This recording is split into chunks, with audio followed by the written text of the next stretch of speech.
This game live. Nick Lombardi, Chris Dempsey, and Chris Marlowe. Guys, if I read you some of the texts I'm getting just from random people, I've got 26 texts in the last minute. Just everybody lashing out on the Nuggets and the way that game ended today. And I'm sure those of you watching, first of all, thank you for watching the postgame show here on Altitude. I don't know where to start, and I don't know where to go. All I know is this. I can't remember the last time I've been this disappointed in this basketball team. So I think it's just an interesting thing here. 96 points for the Denver Nuggets in this game, and this was the very best offense in the NBA over the course of the regular season. And Minnesota's stopping them every single game. And it's just, it's looking, I don't know where the offense, there's a lot of reasons for the offense not being what it is, what it has been for the vast majority of this season, but it really is the story of this series. The two best units were the Nuggets offense and the Minnesota Timberwolves defense. Well, the Timberwolves defense is winning right now, and it's winning by a lot. And until the Nuggets can solve how to score the basketball in this series, then it might be short. Yeah, Vic, you say disappointing. I think in my 21 years of watching Nuggets basketball, this was one of the most frustrating games I've ever watched. Now, obviously, we're not calling the game. We're sitting in the green room. Makes it worse. And it just, it does make it worse because, you know, obviously we're pulling for the Denver Nuggets and we want the Nuggets to win.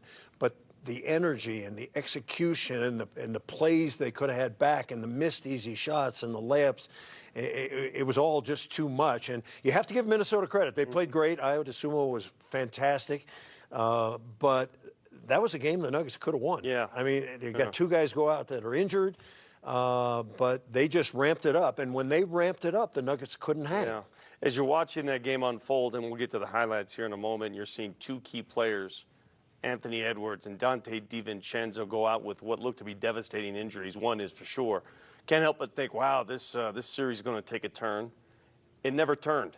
It stayed right down that Minnesota highway, and they win again the same fashion they won the last two before it. I'm not sure the injuries helped the Denver Nuggets. Usually you'd think if two great players go out, that's going to help the other team. But it seemed to kind of energize the Minnesota Timberwolves, and their reserves and their extra guys came in and played great. Yeah, correct. And look, Iyo Dosunmu did his Anthony Edwards impression. Like, I mean, he put 43 on the board. And so if you're usually in these cases, when you have players like that going out, you have a lack of something, a lack of point production, a lack of shot making, a lack of play making. That never happened because Iyo just assumed those roles. And if that was going to happen, now the teams are back even up from a, we're going to produce anyway standpoint. So how did the Nuggets see their way through? They had to swallow a bitter pill today. Well, let's show you how it all went down. Our Toyota game recap, and an awful start for Minnesota. When I say awful, I mean this. Watch Dante DiVincenzo. Ooh, he goes down. He goes down. He can't get up. He's calling for help now. This ain't just a twisted ankle. It's bigger than that.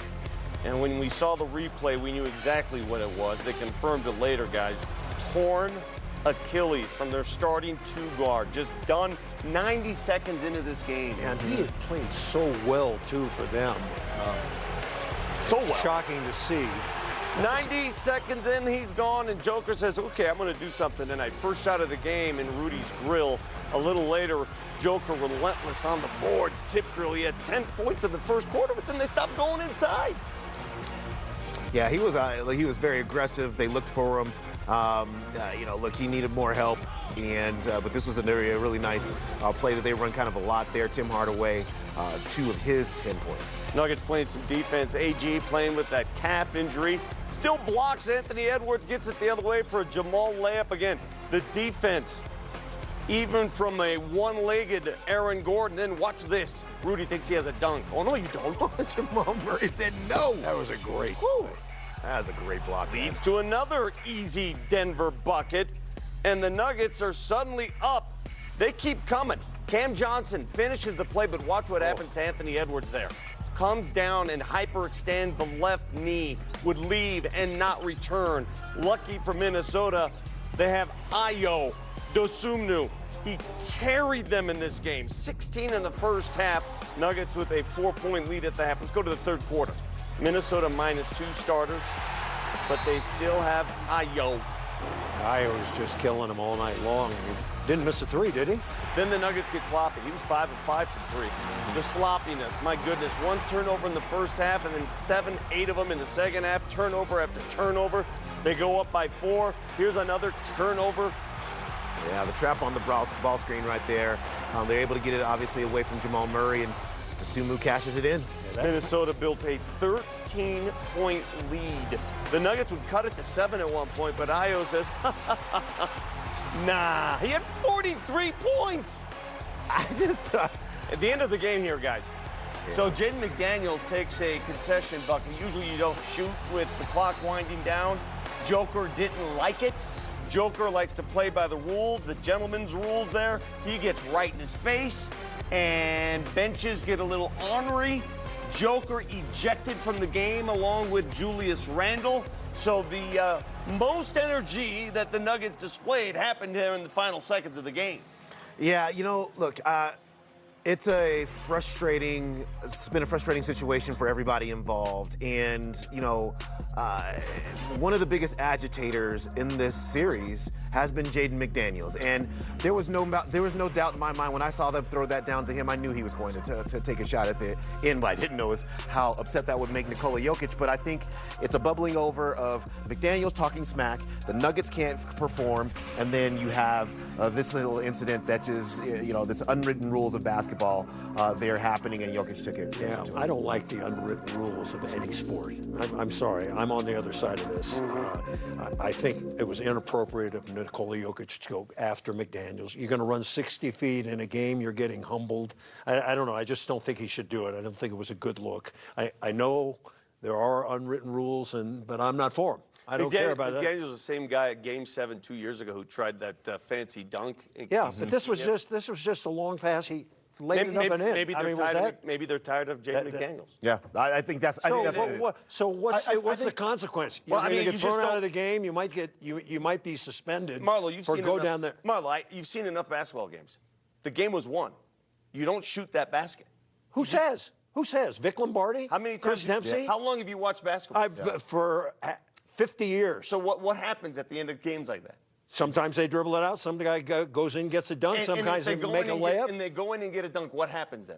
Everybody goes, "What are you doing? You're not supposed to take that." Breaking news here, Chris. I'm just telling you, the unwritten rules are the reason they call them unwritten rules because they're not rules. You can do whatever you want. Sure. He didn't spin. He didn't do a 360. He didn't showboat. He just laid it in and went over to the bench. I see your side as well. Well, you're not seeing it very clearly. Because you know what? If the Nuggets are mad about that, do something about it. Well, do something about stopping Jaden McDaniels maybe earlier in the game. Yeah, but at the end of the game with 1.3 remaining, I actually think that both things are true here. One, it's an unwritten rule that he's frustrating the Nuggets for sure with his play and with his mouth. Absolutely. And then, but at the same time, you could say, well, maybe Joker shouldn't have reacted that way.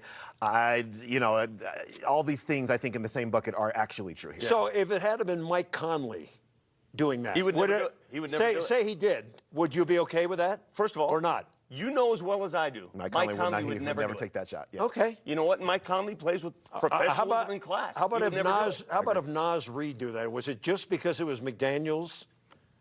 McDaniel's a big reason. Yeah. Yes. Yeah. Okay. It kind of is. So we go after McDaniels with 1.3 seconds remaining in the game. That's the answer to all the dialogue. Marlo, I love you. If you did that in a pickup game or in a game that I'd come down the court and do the same thing to you. I'd brush you off. You know me better, right? Yeah. I mean, and he would deserve it, right? No, but also, you know what he wouldn't do? Yeah. He wouldn't do that.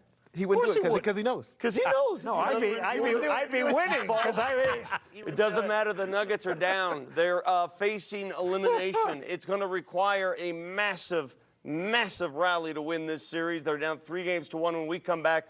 We will hear from Coach Adelman. We'll hear him to top it with a phenomenal career Game 4. 43 points on 13 of 17 and a perfect 5 for 5 from downtown. The dude was a machine. He mowed the Nuggets down tonight. He did whatever he wanted, whenever he wanted. How, fellas? Yeah, I mean, the last two games, the way they've deployed him, it's funny because he had 14 points in the first game, 9 points in the second game. But then in that third game, when they figured out that, well, wait, he can just get to the rim almost anytime he wants to get there, okay, well, now we're just going to let him do that thing. And then today, because the Nuggets were so antennas up on his driving ability, opened up those things, those three-point shooting. And he's always been known as a really good standstill three-point shooter, catch-and-shoot guy, but he was able to do it off the dribble any way possible. Like, Marlo, at the beginning of this series, he was one of my X-Factor players. Yeah. I mean, because you touted him. Yeah, I mean, he's a very good player. 43 points, I didn't think he was doing that in any game. But his ability to be able to put speed on the court, to the rim, put speed on the court defensively, I thought would be very helpful to them, and obviously he just stepped all the way up for him. I was just looking at the bench points tonight. Yeah. Oh, Vic said it, 43 points. 76 to 16. I know there were injuries, but their bench just put the Nuggets bench to sleep. Well, maybe the Nuggets should have played more of their players. They only played an 8-man rotation. Well, that's true. Only 16 points, and Hardaway had 10, and who's the others? Bruce Brown had 6. Yeah. But they limited it to a 6-man rotation while Minnesota went with more players. Well, look, the Nuggets have an Iyo problem. They really do. I mean, they're trying a lot of things defensively that he is rendering nearly almost meaningless. And if you can't get him under any type of control in the next game, it's going to be a very, very difficult for you to win that one too. Look, I mean, there's a lot of answers that the Nuggets have to come out with here, but this is a player who is playing at the peak of his power right now, at the peak of his confidence, and you have to find some way to get him off of those things. He wasn't even top 5 or 6 on the list of Nuggets problems coming into this series. I know. There are a lot of problems. I mean, this is unreal what's developed in this series between these two teams. All right, let's go back to the Target Center. Our Advent Health coach's comments. What does David Adelman make of this?